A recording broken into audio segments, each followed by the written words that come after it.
up, everybody? Welcome inside Sportopia Fantasy Fire and Ice. This is the NBA edition. Your boy Corey Parsons, the fantasy executive, along with Jonah Nader, the good doctor. Dr. Ray should be popping up on the screen in any minute now. And there he goes right there. We got the trio. Let's call us the replaceables. So let's get ready to hop into it. So what we do on this Sportopia Fantasy Fire and Ice, talk NBA basketball, get you ready for the upcoming season. Obviously, draft season right now, and that's obviously when we get into the regular season. We got you covered on that one as well. It's Dr. Ray, it's Jonah Nader, two of the bigger names in fantasy basketball, two of the best in the fantasy executive here to go along with it. What's going on, Doc? Well, Corey, while that huge trade went down yesterday involving Damien Lillard, I was in the process of trying to teach my 16-year-old son how to parallel park. Okay. So I pretty much don't have a voice left at this point from all the screaming and yelling that was going on. But some people don't learn like that, Doc. You know what I'm saying? Some people it takes them. You gotta have a little lighter hand with some people. Yeah, that's what he told me. Joe, what's going on, my man? Happy NBA season, bro. What's up, Corey? Hey, did you just call us the replaceables on the spot? That's brilliant. Yeah. Not calling you off guard, but that's perfect. I think that might be the good name for it. Now, but Joe, let's hop in here and let's get it started. Obviously, big news yesterday goes down. The trade that we've been waiting all offseason for, it takes place.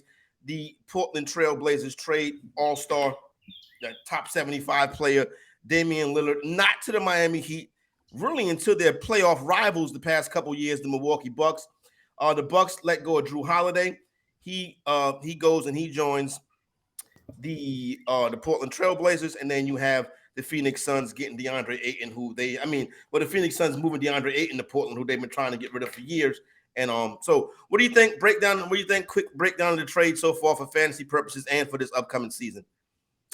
Yeah, I'll start. I didn't like the trade for honestly any team, right? Yes, you add Damien to the Bucks. It makes them extremely exciting on offense, but they already have all the firepower you need.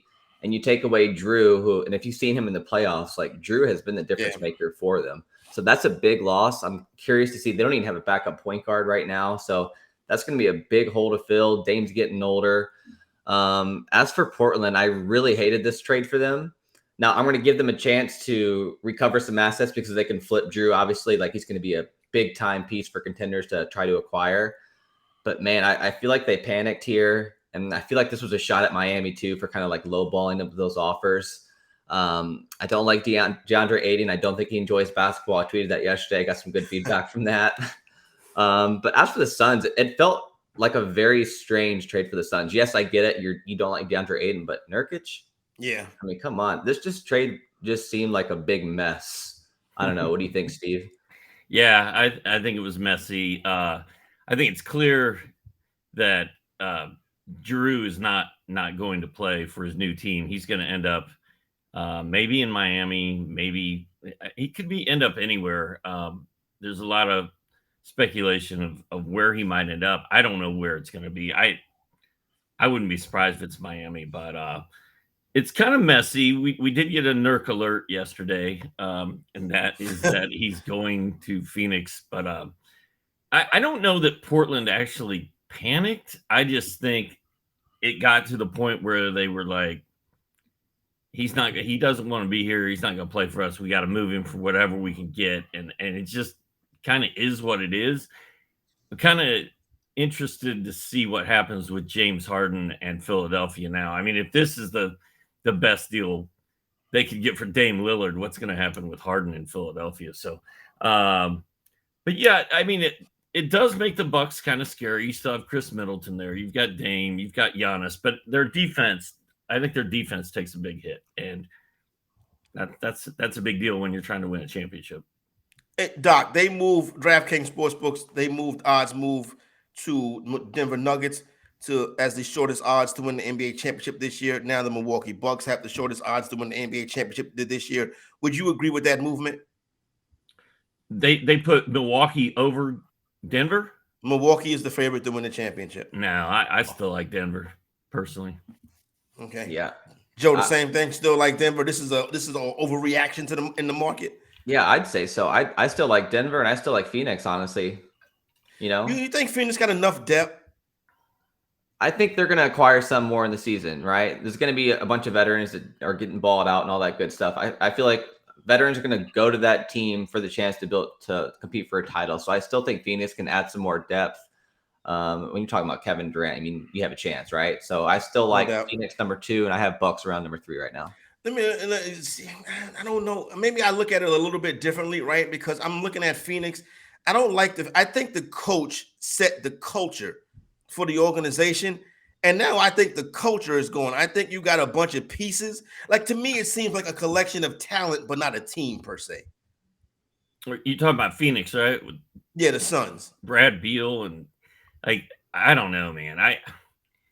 It's going to be very interesting to see what Phoenix looks like. I don't think Phoenix. I'm with you, Corey. I don't feel like Phoenix has the chemistry and just like you said. I don't think they can put it all together and win a championship. They have the talent, but Bradley Beal. I'm not a huge Beal guy. KD, is he going to play more than 45 games this year? Chris Paul's gone. Booker's awesome. DeAndre Ayton. I mean, now you've got Nurk in there. Are they going to miss DeAndre Ayton? And it kind of reminds me of some of these bands that were kind of groaning to me right before COVID hit. Like, man, we're sick of being on the road. We just want to be home with our families. And then COVID hits and they can't tour or make money for 3 years. And then COVID's over and they go back on the road and they're like, oh my, thank God, we can go back on the road. You don't really know what you have until it's gone, kind of thing. And I'm not saying Ayton was all that, but he's not a terrible basketball player. And I think he was kind of an important piece for that team. So as frustrating as he was, you're replacing him with Nurk, and good luck. Joe, does this affect anyone's ADP? Now, I know it's early in draft season. I do got some ADP talk I want to get into. But as the way you look at this trade right now, does anyone's ADP fluctuate based upon this trade? Now, at the top of the trade, I would maybe knock Damien Lillard, maybe Giannis, maybe a spot or two back, but nothing crazy, right? They are what they are. They're going to get what they're going to get. I think the big question mark right now is Jrue Holiday. Like, where the heck do you draft him right now? Not knowing if he's even going to play a game for Portland, where he's getting rerouted to. And most likely, if someone's going to acquire him, it's going to be a contender. So if you throw him in Boston, that's not great for his value, right? He's going to be the third option there at best. So I think Jrue Holiday right now probably lost a round or two of ADP value just while we wait and see where he goes. I think a lot of people are going to be fooled into taking DeAndre Ayton, but I'm just not interested, right? Like, the dude hasn't looked happy on a basketball court since college, right? I mean, I think a lot of people are going to buy into his hype, and I just don't see it. Like, he's going to be on a rebuilding roster, and come February, March, and April, it's going to be a lot of shenanigans there too. So I don't see it. What do you think, Doc? Trade move anybody value up and down the board for you?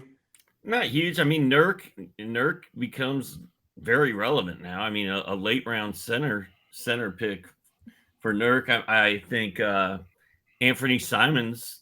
Jonas, didn't you have him on your bust list? Yes, I think I did. Yeah. But if Jrue doesn't stick around, Simons is gonna be a guy that's gonna probably ball out if that ends up being the point guard. So we really need to see where Jrue ends up before we know what's going to happen. I kind of feel like Jrue's going to be moved sooner than later. Joe, what are you preparing for right now? Are you preparing for season-long 12-team rotisserie type scoring? You preparing for best ball? What is your main avenue of preparation this time of year for fantasy basketball drafts? I'm just preparing for 9-cat leagues, seeing all the different situations around the league. Obviously, we were waiting for the Damian Lillard and James Harden dominoes to fall. Like, we have one left, right? One more domino, and that's James Harden, and then we basically can lock in the first 2 rounds.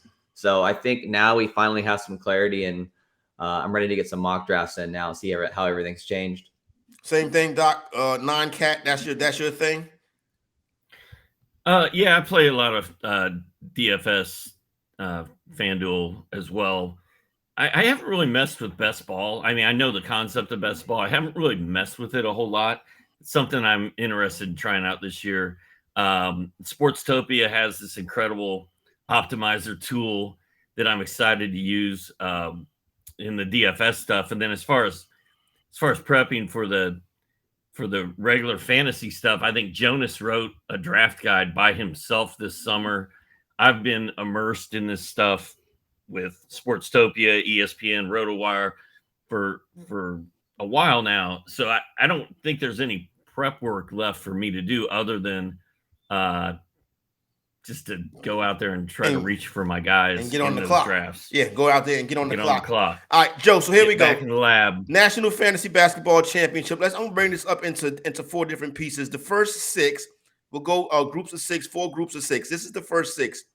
Jokic, Embiid, Shai Gilgeous-Alexander, Jason Tatum, Tyrese Halliburton, Luka Doncic. Top 6 right now in ADP at the National Fantasy Basketball Championship. Is that the correct 6? I think it's the correct 6. I don't think it's the correct order. Okay. Now, I have Jokic in a tier all by himself, and I have Joel Embiid in another tier all by himself. Those two are just far and beyond the best players in the NBA right now and the best players in fantasy. We all know about Jokic. The thing about Embiid, though, is Nick Nurse has already talked about playing him more games, right? So if Embiid gets more than 70 games, like, it's game over. Like, that's huge. I think they're going to load manage him more in practice instead of games. That's another area that Nick Nurse he does great at, right? He kind of ran those 4 or 5 Toronto studs into the ground last year, like playing Fred VanVleet 40 minutes a game. So Embiid better get ready. He got to get that ice bath ready. But 3 and 4, I think SGA and Halliburton, man, like, getting those elite point guards are just so easy to build around. They're still trending up. Their teams are going to be competitive this year. And to me, they're just so much easier to build around, per se. But I know Doc's going to put Luka in there, so that's totally fine. But before we get to Doc, let me ask you a question about Embiid. I remember watching after Doc got fired, right? He was on Doc Rivers was on Bill Simmons, and Bill Simmons asked him about getting the job, and he said one of the toughest things to do was, Ben Simmons was there at the time as well, to teach Joel and Ben that taking nights off was that was a thing of the past. Like, now I'm here. They told me one of the things they want me to do is to make sure that you guys play. And they played more. With Nick Nurse, is the next step for Embiid, okay, let's get in shape so we good to go down the stretch? Is that how Doc said his job was to get them playing? Is Nurse's job to get Embiid healthy, in shape enough to play all year? Right, absolutely. And keep in mind, when you're drafted in head-to-head leagues, basically Embiid's games played history is baked into his cost and auction drafts and all that good stuff, right? If you're telling me in a head-to-head league that Joel Embiid is going to at least attempt to play 72, 75 games, and like I said, he's in another tier of his own right next to Jokic. So that, to me, the Nurse hire is going to send Embiid to the next level. Yeah, I think Nick Nurse is one of the great minds in basketball. Doc, that's 6 right there. Let me repeat that: Jokic, Embiid, SGA, Jason Tatum, Ty Halliburton, Luka Doncic. So, for me personally, if I'm in a draft room, I'm taking Jokic at 1. If I get the second pick, I'm just taking Luka because that's what I do. If I'm advising someone of what to do, it's going to be a little bit different. It's going to be Jokic. Then it's going to be Embiid, like Jonah said.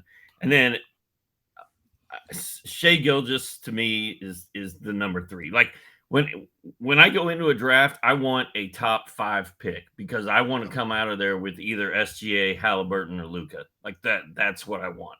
I'm still worried about Embiid's durability. If he does play 70 games, it is going to be over, like Jonah said. And then Tatum, to me, is sort of a step below all those guys. Now, having said all that, Luka is very concerning to me, and B-Dub from FBI, and I talked about this on his podcast the other night. Dallas is not going to be very good. I mean, I know you don't think so, huh? I know they're top 10 in the odds to win it all, but that's just because they have Luka. Luka doesn't have anybody else to play with except Kyrie Irving. So they also tanked at the end of last year so that they wouldn't have to give the Knicks their pick. that they've got a similar situation coming up this year. Luka still doesn't have the help he needs, and I'm just worried about them not being that competitive at the end of the season, and maybe Luka misses a bunch of games. Plus, it seems like his ankles are always banged up. I mean, he's on the floor a lot. So I'm still going to take him. I'm just a little nervous about Luka making it all the way through the season this year. Feel like we're waiting on that Luka MVP season. Joe, the second group, Steph Curry, Kevin Durant, Donovan Mitchell, Damian Lillard, Trae Young. I'm about to say Al Davis. I don't know why I'm in the football mode. And Anthony Davis, not Al Davis, not the great Al Davis. So that's Steph Curry, Kevin Durant, Donovan Mitchell, Damian Lillard, Trae Young, and Anthony Davis. So much injury risk in there, right? You got Anthony Davis can only play 30 games in his dreams. At least we now have some clarity on Damian Lillard. I'm comfortable with him in that range. Steph Curry, Kevin Durant, they're kind of in the same boat, right? They're still top 3, top 5 talents in terms of per game, but how many games are you going to get out of them, right? Yeah. Is the new awards voting where they have to play 65 games going to factor in? I don't think so, right? They've already reached all the awards. Yeah. They've already reached all the awards they want to get. They care about rings now. So that to me is why Curry and Durant are in that tier, and that is the only reason. Just health and games played. So you also said Donovan Mitchell. Yeah, Donovan Mitchell. That seems a bit high for Donovan Mitchell. That's my first thought was Mitchell was a bit high. Yeah, because you think Young is high too. Yeah, I love Donovan Mitchell and Trae Young, but maybe in the second round, but not here, you know? Yep.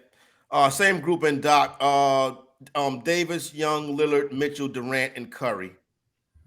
The order you gave them to me in the first time: Curry, KD, Mitchell, Lillard, Trae, and AD. Mitchell kind of sticks out there. Like, well, what's he doing in the middle of that group? So that's a little weird.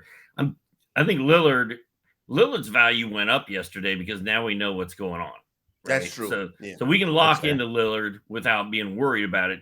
If we have a draft, the three of us have a draft right now, where are we taking James Harden? So I don't know. So that question's out the window. So Lillard's good to go. I like Curry. I think Curry is the youngest 30 whatever something guy in the league. I'm worried about KD. I'm worried about the games played.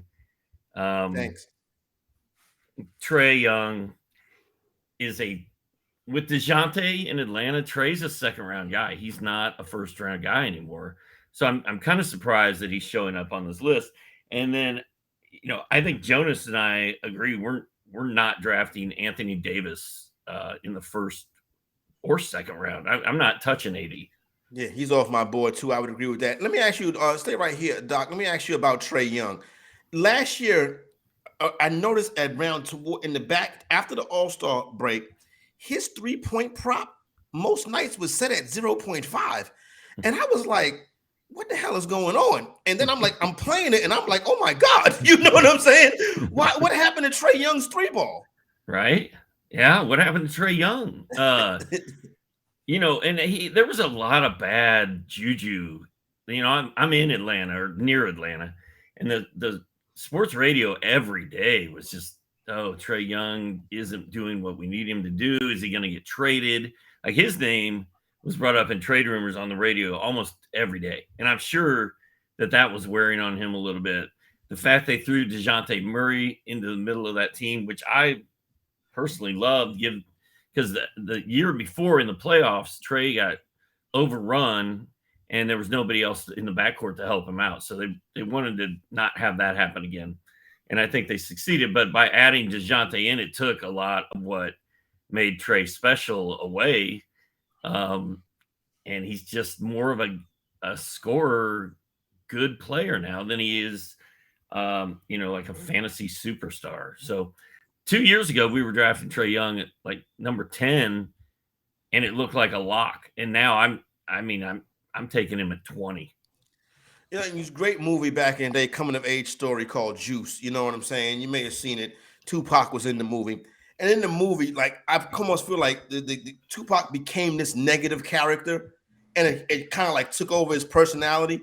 I think being a heel took over Trae Young's personality. And I think that, like, why are you portraying yourself as this villain? You're getting coach. You got 2 coaches ran. The dude McMillan last year at one point was like, I'll just leave. And I was like, let me get your money, bro. You know what I mean? So it's like, Joe, what it's like the narrative of Young. It's like that series in New York. He became a villain in New York. Then he took that to the whole league. And I'm like, the nutmeg between people's legs and all of that stuff. It's like the league and the fan bases has turned on him. Yeah, and it's not helping is DeJounte. Look, I love DeJounte, but he's been a knucklehead for the past couple of years. Like, you've seen it in pickup games where he's just like toying with players, bouncing the ball off their head, all that disrespect. Like, him and Trae are just buying into that villain story now. They're just fully embracing it, and it might be to their downfall too. Sorry. No doubt. All right, next grouping right here.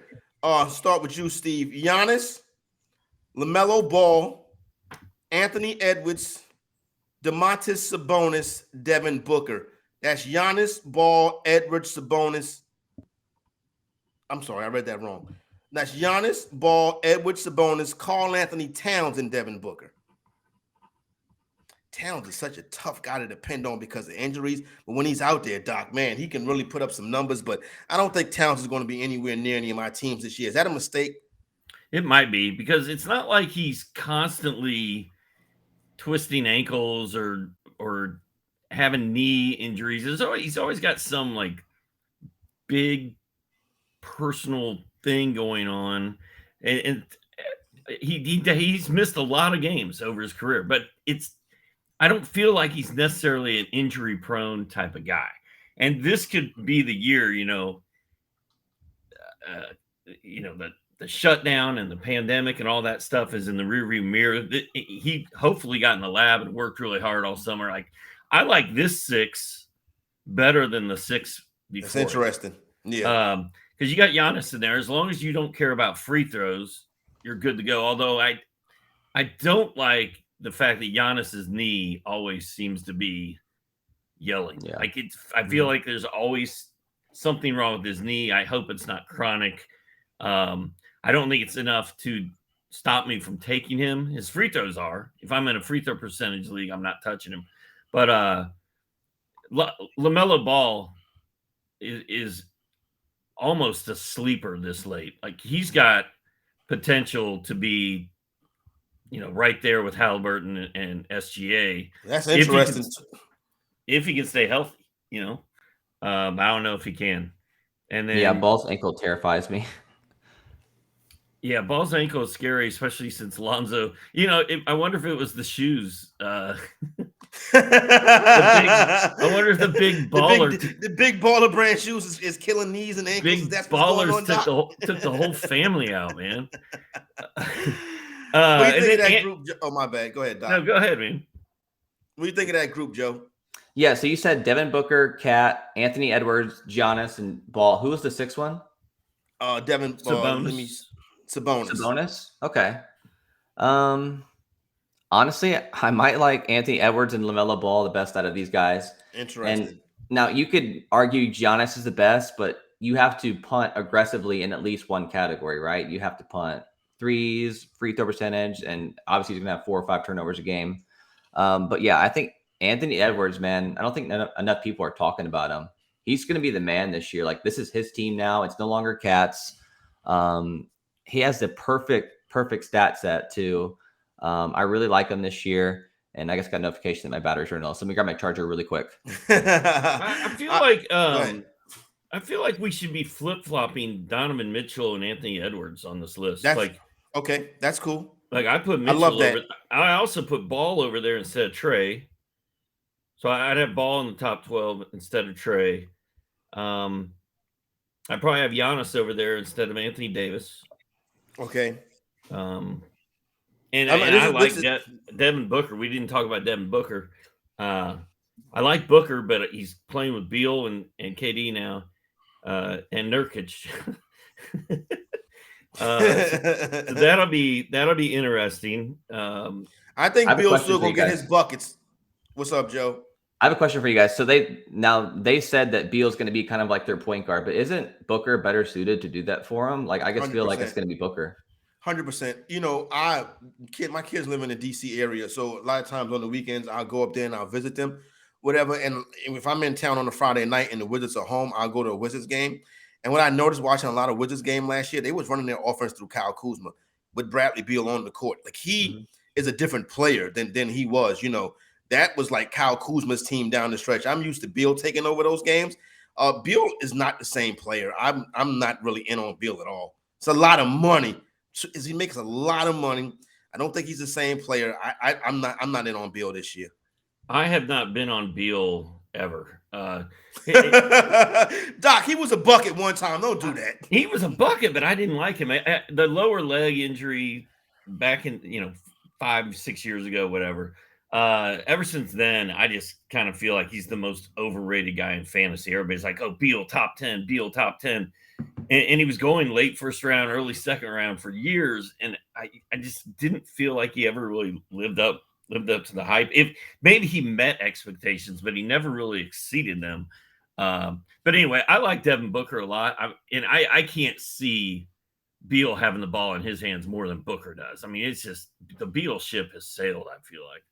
Yeah, that could be a recipe for disaster. Final grouping: Jaren Jackson Jr., Kyrie Irving. This is when we see the names James Harden, Mikal Bridges, Bam Adebayo, Darius Garland. Once again, that final grouping: Jaren Jackson Jr., Kyrie Irving,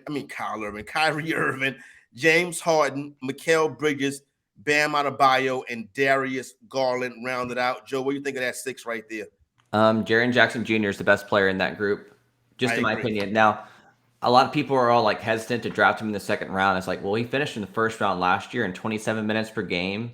Like, he doesn't have John Morant for the first 25 games. Dylan Brooks isn't there to take 25 shots a night. Like, I don't understand. Dylan Brooks is going. Thank you, Jesus. Like JJJ had 1 or 2 bad games, like in the World Cup when he was matched up against bigger centers, but that's not going to happen in the NBA. He's got Steven Adams to do that for him, right? Yeah. So I feel like people knocked him down their boards for no reason. I have JJJ pegged as a late first rounder this year. I'm a big Triple J guy. I think he has a little bit, a couple years ago, he had some lethargic next to his game, a lot of fouls and stuff like that. But the player I saw last year, I'm like, oh, all right, his game is really improved. I love JJJ. I'm right there with Jonas. I mean, Jonas is president of the JJJ fan club. I'm never going to try to take that away from him. I'm never going to step on his toes or get too hyped up about JJJ, but I'm fired up about him, man. And I wrote about it. I wrote about him in my Guys column. I wrote about him in the mock draft. And I just think 25 games without Ja, Desmond Bane, and Jaren Jackson Jr. are going to go crazy. And JJJ, the thing about him, man, and Jonas knows this, he hits threes. He gets steals. He's an elite shot blocker. He's a good free throw shooter. You guys may have heard me talk in the past. My buddy that I started playing fantasy basketball with back in the day, his name was Keelan, and he lives in Indianapolis, and he has been a high school teacher for most of his life. Well, he's a principal now at Park Tudor, and that's where JJJ went to school in Indianapolis. So I feel like it's come full circle. Keelan and JJJ hanging out in the same place. This is the year, man. Jaren Jackson Jr. is, I mean, he could really be special this year. Mikal Bridges and Darius Garland. What do you think about those guys, Joe? Yeah, I'll start with Mikal. Like, I love him, obviously. The one thing that worries me is, man, what is going to happen to the Brooklyn's roster this year, right? They're trying to incorporate Ben Simmons. They're probably not going to be very good. Like, I love Claxton. I love Cam Johnson. They have some pieces, but we're talking 8th or 9th seed right now, right? That's where you don't want to be as an NBA franchise. And I think the front office is a very aggressive front office. So I don't think they're going to be content with that, right? So they're either going to go one way, put their chips in and grab someone. I thought they were going to be a player for Damien Lillard, honestly, before the trade yesterday. But now that's off the table. I think a rebuild is more likely. And that makes me nervous for Mikal late season. But, man, early on, like, he showed it last year. He's legit, right? He had way more in his bag than he showed at Phoenix. So I love Mikal. I think in the early going, when Brooklyn's at least somewhat competitive, I think he's going to be a second-round value. He's just that good. Who's the other one you said? Sorry. Oh, it was Darius Garland. Yeah, Darius Garland. I have him pegged as a third rounder. Like, If Donnie Mitchell wasn't there, it'd be a different story. I'd have him in the second round. But with Donnie Mitchell there, he kind of took over that offense last year, reduced Garland's usage just a little bit. And who knows, maybe this will be Garland's team sooner rather than later, because we've heard the whispers around Donovan Mitchell, right? Like, those New York rumors trying to figure out a way to get to the Knicks, you know what I'm saying? Come hella high water. Doc, what's the best fantasy location for James Harden? Oh, wow. Like, is it the Clipper thing? This is the whole saying in Philadelphia thing. Nobody can tear down a franchise like James Harden. You know what I'm saying? So if I'm Nick Nurse, I'm like, if he gonna come in here with the fat suit, let's do something different. I feel like they gotta move him. You know what I'm saying? So what do you think is, like, not really necessarily the best team, but like what kind of fit? Where's it at? Where could he go? What should he be looking for to make him successful fantasy? Like, where can he go and just shoot the Wizards, where he can just shoot? Well, I mean, he's not going to want to go to the Wizards because, of course, because they're going to be terrible. He's not going to want to go to Detroit. I mean, would James Harden want to go play with Luka? Maybe. Kyrie's there, don't forget. But Kyrie, that's not going to work. Get Kyrie out of there. You know, that's a good question, Corey. I really haven't thought about where a good place for Harden to land is, because I just sort of forgot about James Harden at some point. So I don't know that I've got an intelligent answer to give you, because I haven't really thought about it enough. Fine. But I do want to talk about Mikal Bridges for a second, though. I know that's one of your guys. Of course you can. Mikal Bridges averaged 26 points a game, I believe, for the Nets once he got to Brooklyn. He was at 17 in Phoenix. He was at 26 in Brooklyn. For him to be a second-round guy, he's got to build on some of his numbers, and I don't know. I mean, I love Mikal Bridges, and I was super fired up about him. But once I started really studying his numbers, like, he's going to have to score almost 30 a game and have more steals than he had last year to get into second-round value. And I think he's being taken in the second round in a lot of leagues. I'm looking at him more in the third round at this point. Like Jonas said, you know, that's an aggressive franchise, aggressive ownership. You know, as we see, as I know, being an Atlanta Hawks fan, finishing 7th and squeaking into the playoffs and then getting crappy draft picks is not the way to build your franchise. So that's I'm a little worried about Bridges as well, but I love the guy. I love him. Now, I'm a big fan. I'm a supporter as well. You know what I'm saying? I can't stand anything Brooklyn Nets, but I am a big supporter of Mikal Bridges. Steve, let me get to one of your guys, or let me get to your guys. I want to talk about some of them and bounce them off of Jonas as well. The first one that stuck out was Victor Wembanyama, and I just can't do dudes that like 7'8", 7'9". To me, I'm just like, it's not going to work. Why is this going to be different than every other 7'10" dude that came into the NBA uncoordinated and looking crazy? Did you watch any of those games against Scoot, Corey? Come on, man. I did. Dude, I saw that. I heard all the hype. You know, we've been hearing it for 2 years now. Yep. He's finally here. And I think it's real easy. You know, how many guys have lived up to the hype coming in? There's Tiger Woods, and there's LeBron James. Maybe there's Kobe Bryant, but Kobe Bryant got off to a slow start to his career. But it's very hard for somebody to have that much hype coming into their career and actually live up to it. And the fact that LeBron has been able to do it is kind of incredible. If Wembanyama can do it, it's going to be quite a story. I'm worried about his build. I'm worried about how skinny he is. I'm worried about how non-special he looked in Summer League. You know, he didn't really stand out to me. But I think that so many people could not be so wrong about a guy. Like, there's too much hype for him to fail. As long as he stays healthy, I think Wembanyama is going to go off. And, you know, I've got one team already that I drafted where I've got Luka, I've got Wemby, I've got Chet Holmgren. I'm fired up. Like, you talk about the all risk, all reward team. Like, if nothing else, it's going to be super fun to watch. And I can't wait to watch Wembanyama play for the Spurs and Greg Popovich. I just hope that Pop doesn't go Kawhi on Wemby and sit him out 1 game a week, but he might.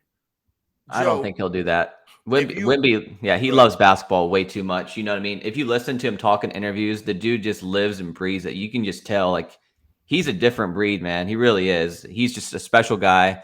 I was hooked on him ever since I saw they released like a 2 versus 2 video with him against Rudy Gobert when he was like 16 years old, and he was just giving him buckets over and over again. And then the following summer, he's against Chet in the U19 World Cup, and he's just torching Chet. Right? This kid's legit. And then you're talking about the summer league. To be fair to Wemby, the Hornets pretty much double and triple teamed him every time he got the ball, right? And it's his first game.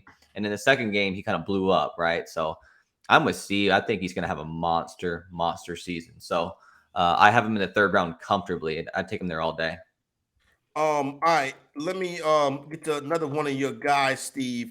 You mentioned Chet briefly right there. Oh, I want to talk about Alperen Şengün and the Houston center. I hope I said his name right. Oh, Alperen Şengün? Yes. Apparently I didn't. Well, I speak whatever that was, Corey, so I was able to figure it out. Thank you. Well, Jonas and I have been burned by Şengün before. Back when we were at Roto World, we were kind of high on Şengün his rookie year, and then we were high on him the next year, and he's slowly gotten better. But this is the year he breaks out, and Houston has got a good young nucleus. They've added Fred VanVleet for some stability and some leadership, and Şengün's been in the league 3 years now, so he knows the drill. He knows what it takes, and I think he's going to be one of the most consistent and solid fantasy centers there is this year. Yeah, I'll be quick. You had Fred VanVleet. You had a new head coach. Suddenly have some good pieces around you, some exciting rookies. Like, there's finally some structure there. Like, a floor for Şengün is like 16, 10, and 5, right? 5 being the assist. Like, he's just a monster. In a couple of years, we could be talking about a 1st rounder potentially. So I'm all in on him at this price. You can read Steve's guys right now, sportstopia.io. That column is live. Also, column that is live is Jonas's bust for this upcoming season. You can read that right now on sportstopia.io. Get yourself ready for the upcoming fantasy basketball season. A couple of names on that list. RJ Barrett, Joe. It looks like I'm sitting up there and I'm reading this, and it's like I'm reading your analysis on it, and I'm like, you were writing. I feel like you were writing it for me. You know what I'm saying? Yep. Like, oh yeah, RJ Barrett's going to be able to do better this year. And then I'm reading this and like, okay, I'm the guy he's talking about. Yep. So funny story. I was in an auction draft last year, one of many drafts I do, and I just took him for $1 because I just needed some points and rebounds and assists, and I kind of rated just how bad he can obliterate your percentages, your turnovers. It's just like you're watching him, and he gets to the line 11 times. And he makes 2 of them, right? And it's just like, I am never doing this again. And I'm pretty sure I cut him like a month in. I was just like, I can't take this anymore. It's just, those guys are just so empty, like points, rebound, assists, and there's nothing else, and they just torpedo everything else. So I cannot. It's crazy. You'll see RJB on Sports Center, and you'll see highlights, and you're like, and then you look at his ranking on Basketball Monster. He's like 191st or whatever. It's like, how is that possible? But he's a Knick. That's how it's possible, Doc. Him and Keldon Johnson. I mean, the guys that just score and do just volume scores and do nothing else to contribute, like, they are fantasy killers. Yeah, no doubt. They really do throw off your percentages, guys like that. Another guy I wanted to ask you about on this list is Brandon Ingram. Ingram is a guy, obviously, I'm quite sure injuries play a role in why he's on this list. Yeah, so injuries obviously factor in, but I think the biggest thing with him is he was only a 6th rounder last year, and people are drafting him in the 5th round, 6th round still. But low peripheral stats, man. 0.4 blocks, not going to cut it. 0.7 steals, not going to cut it. And his 3-pointers, I'm sorry. It's all good. 3-pointers also looking pretty low. Yep, sorry, my computer buzzed, so I had to shut it off my desktop. So 1.4 3-pointers for a guy as good as him, like, that just doesn't make sense. And then you have to factor in, he had a 30% usage rate last year. Like, that ain't happening with Zion back. Like, what if Zion plays, right? Yeah, exactly. And then Trae Murphy's going to be healthy in 6 weeks too. He's going to take some shots away. I just don't see with Brandon Ingram, man. And he had a really bad World Cup too. I don't think no one's really. He was terrible in the World Cup. It seemed like something is going on, outside of basketball. I don't ever want to speculate on that, but I didn't like the way he looked at all. But I was not surprised to see his name on that list. And he plays 40 games a year, so there's that.